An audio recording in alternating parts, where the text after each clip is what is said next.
I've kind of hit a dry spell on Just Talk videos. I have a couple ideas still that I'm working out, but kind of in the middle, you know, having a few ideas but still working them out and stuff. So this is going to be a nerdy version of Just Talks, which will be a sub-series and very complicated.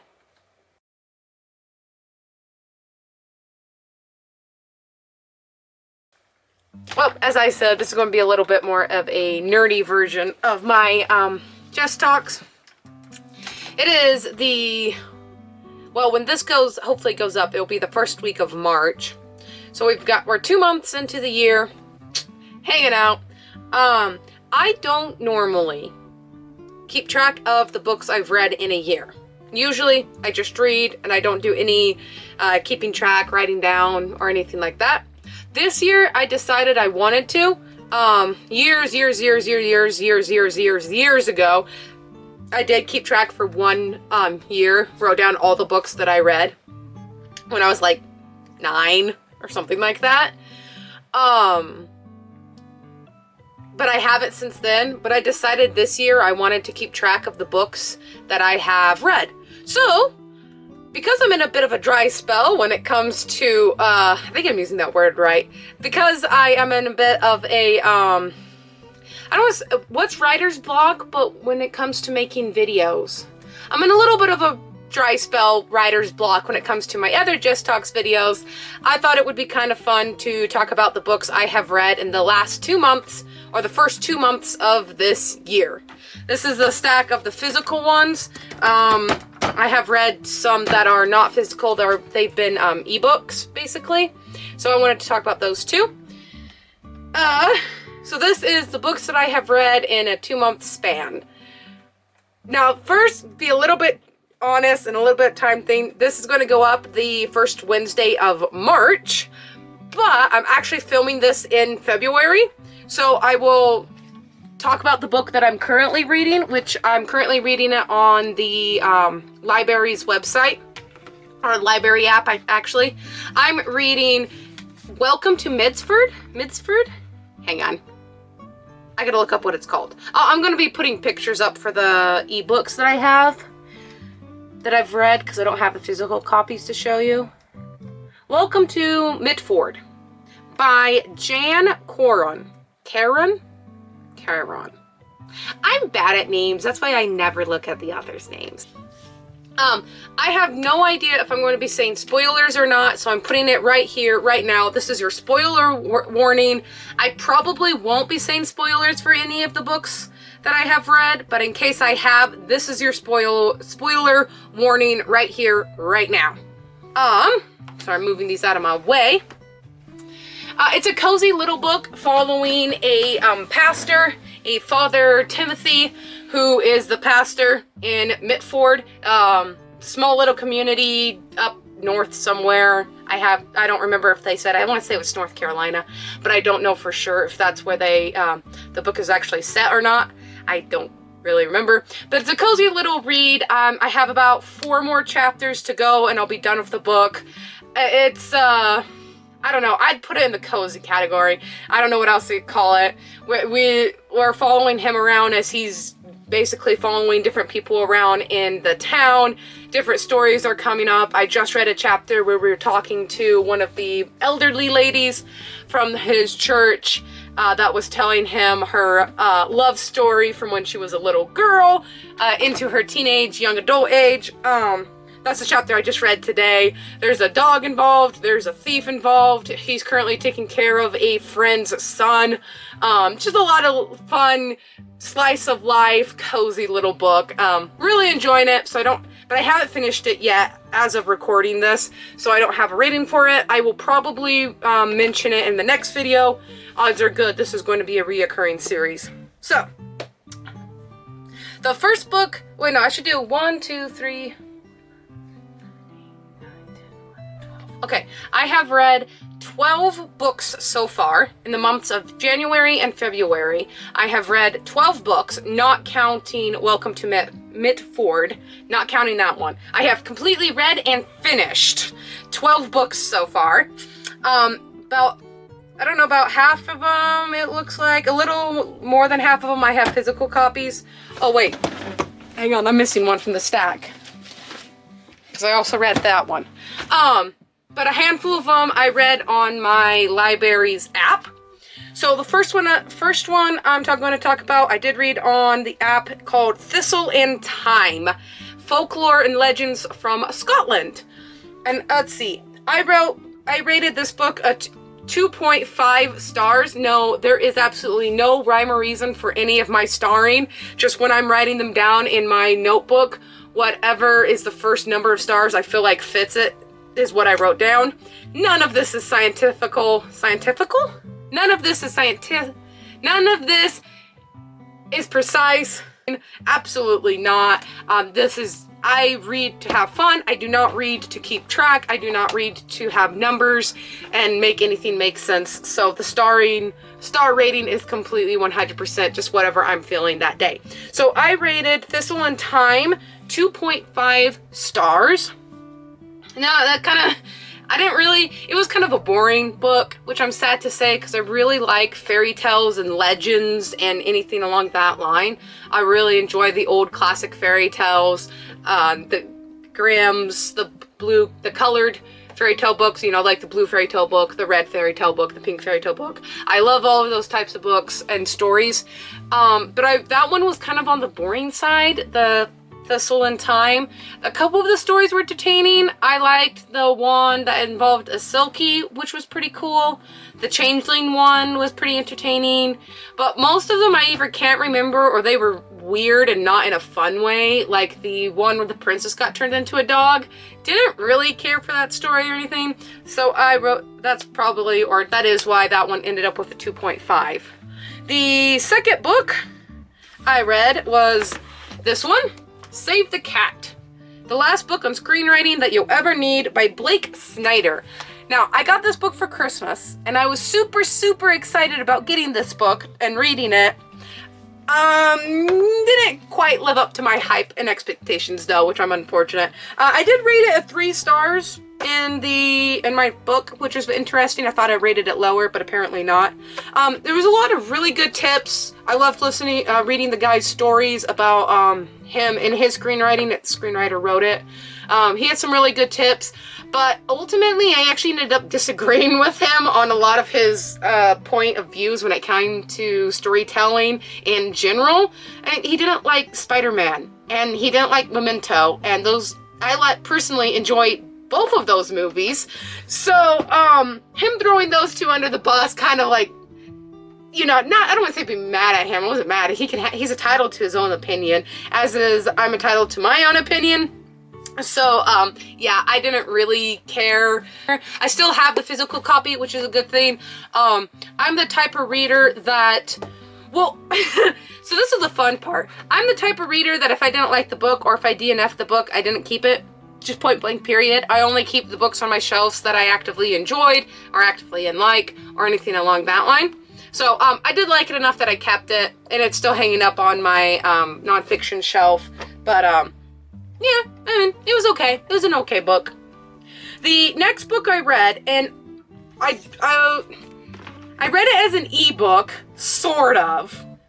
And I don't have the physical copy of it, but I am going to see if I can get the proper, because this isn't the right one. This is the first book. I'm going to see if I can get the cover for the second book here. But I read Out of Space, The Boneyard, written by Joseph T. Tracy, who is my brother, and his channel and his online comic book that he has written that is he's still adding to, and he's still very much still writing. I'm putting all those links down below. But I read his second book in his Out of Space series. This is the first book. I read his second book online. Well, not online, but he sent the copy to me and I read it. This is the second book in his Out of Space series. I rated it a 5-star. I really enjoyed it. It was super fun. It involves space. It involves fighting. There was romance in this one, which is always fun. It was just grand old time, big adventure, a lot of fun book. It was a good book, and I gave it 5 stars, which, you know, I read that one. And then, so the next 2 books were also books that I read on the library site. I read When Calls the Heart, and then I read the second book in the series, When Comes the Spring. So they're the first 2 books in the When Calls the Heart series, written by Janet Oak, I think is how you would say her. I'm looking it up. Sorry, I am so bad at names. I'd call it Janet Oak, right? Yeah, Janet Oak. So I read both of them, the first 2 books. The library site actually only had 3 out of 4, and because it didn't have the last book in the series, I elected not to read the 3rd book until I can get my hands on the 4th book as well, because the second book actually ended in a really nice, it ended in a nice place, if that makes sense. There was no like cliffhangers or anything like that. It ended nicely, and I happen to know that the 3rd book ends in a little bit of a cliffhanger, and that leads into the 4th book, so I elected not to read the 3rd book. But I read the first 2, and I gave both of them 5 stars. They're also very, similar to the At Home at Midford. They're very cozy. They're slice of life. They actually have very little to do with romance, which kind of surprised me because I thought they were romance books. And there is some romance in both of them, but it's not like the main focus of either book. The main focus to the first one, When Calls the Heart, we follow our main star as she becomes a teacher in rural Canada.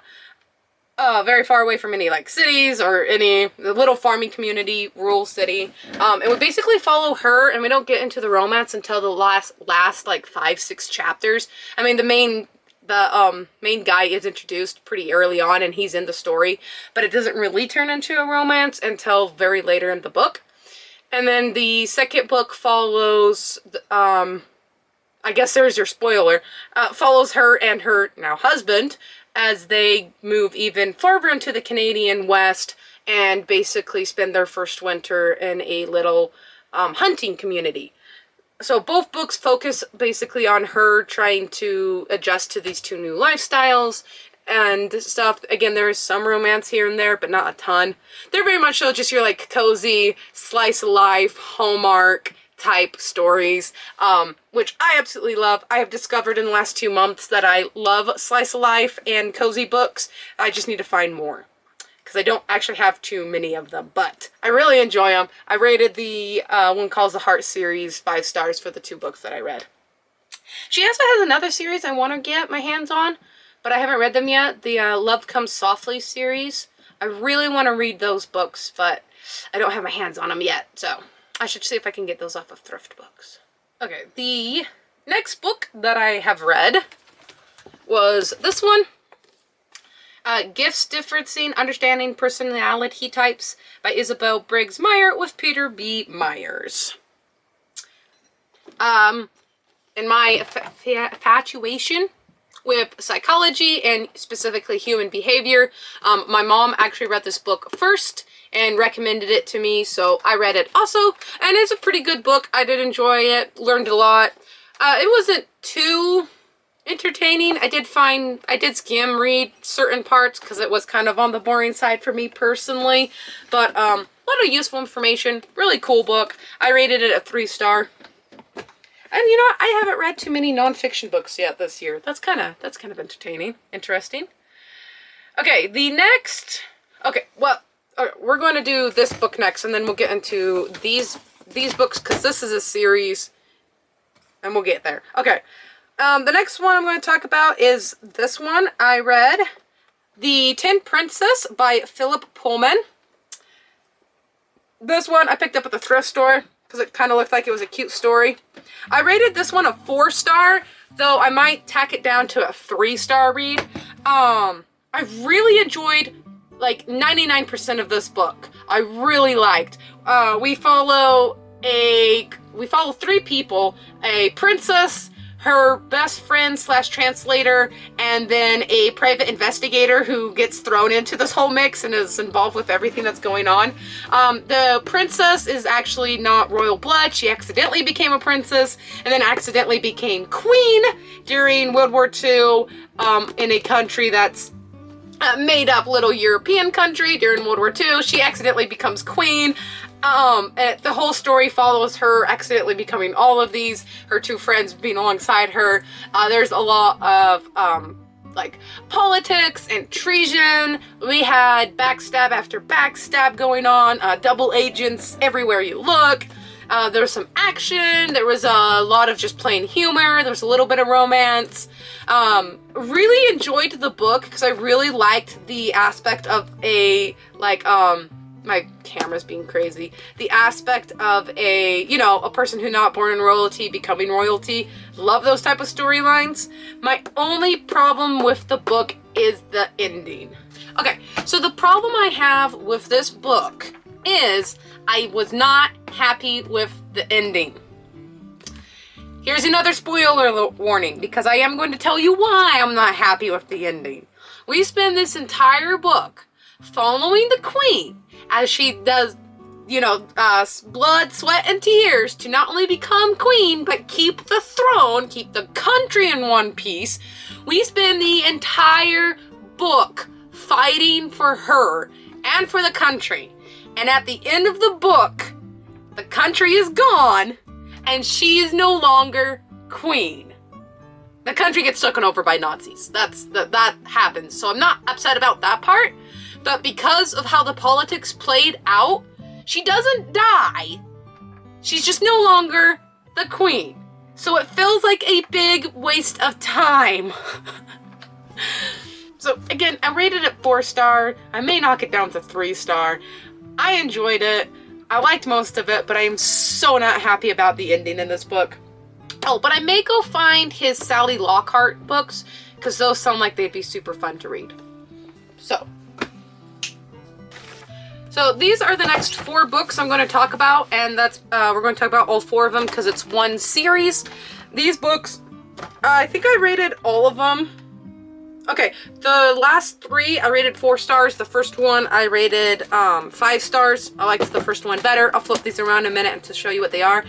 These 4 books were rereads for me. I think they're the first rereads on here. Yeah, it looks like it. Okay. I read these books when I was a teenager, about 14, 15, somewhere in there. Really, really liked them. I reread them in about a 2-week span, which is very unusual for me. I take my time with books, as I've said in a previous book video. I'm not the fastest reader. I don't particularly spend a lot of time reading, though that does depend on what else, if I have the time to read or not. But usually it takes me a couple weeks to finish one book, and I read all 4 of these in about 2-week span.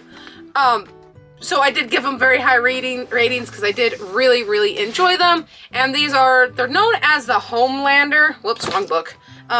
They're called the Homelander book series, though I call them the Last Thing I Remember series because that's the name of the first book.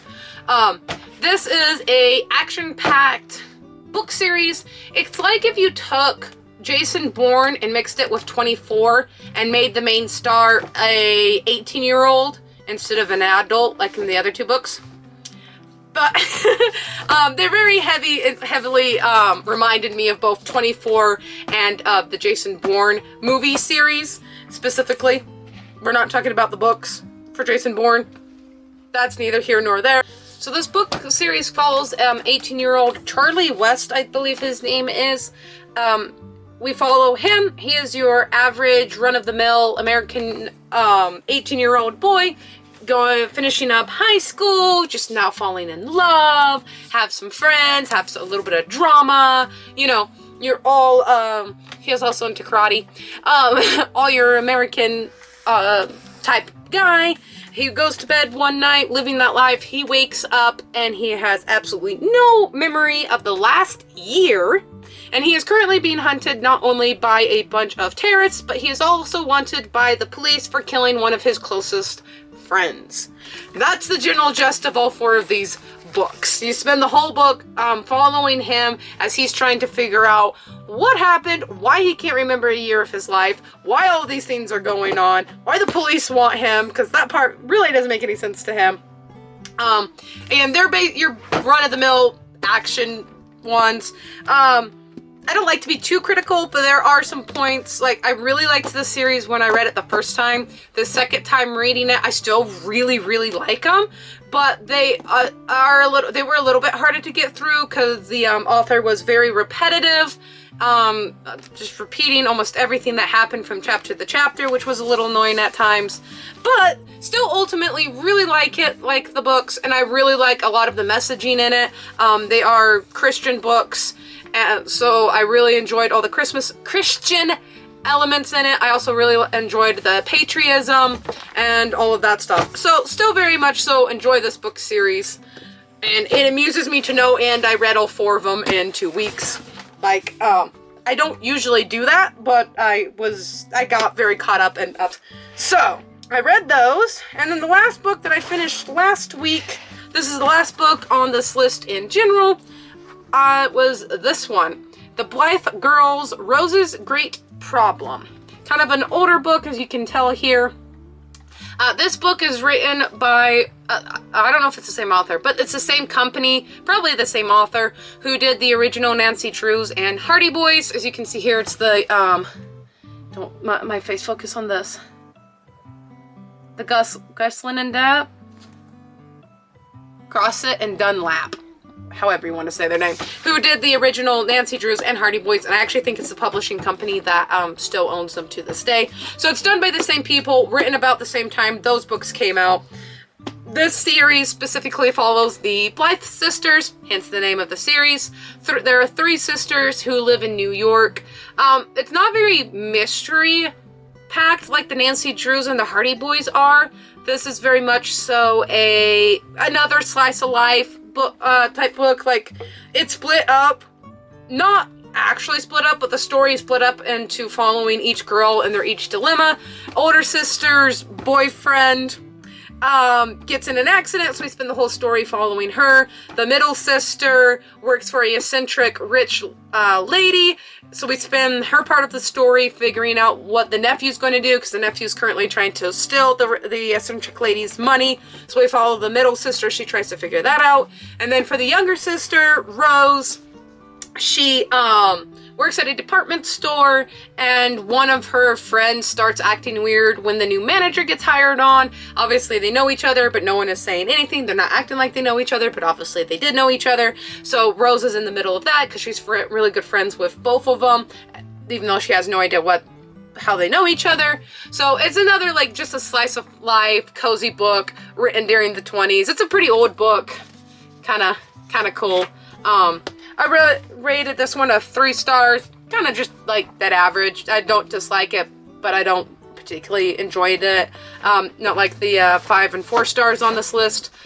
This was also a reread, but it was an accidental reread, because I read this book a while ago. I had it on my shelf, and then a different copy, and then this copy came through the household, and I took it because I know I had read A Blythe Sister, and I really enjoyed that book I read, so I was excited to read another book.